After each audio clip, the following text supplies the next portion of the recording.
আসসালামু আলাইকুম প্রিয় দর্শক, আপনারা দেখতে পাচ্ছেন আমরা এখন একটা কৃষি জমিতে একটা সরিষা খেতে আসছি।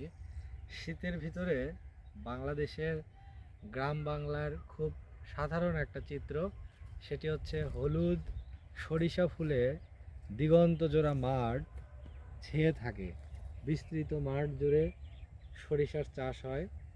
সরিষা একটি দানাদার শস্য, তেল জাতীয় একটা শস্য দানা, যেখান থেকে সরিষার দানা, এখান থেকে সরিষার তেল উৎপাদন করা যায়। এবং এক সময়ে বাংলাদেশের মানুষ কিন্তু সবাই সরিষার তেল দিয়ে রান্না করে খেত, সয়াবিনটা ছিল না।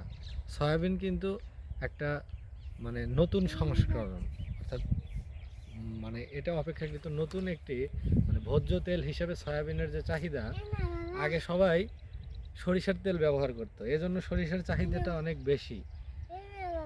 ওকে আম্মু, থ্যাংক ইউ। হ্যাঁ আম্মু।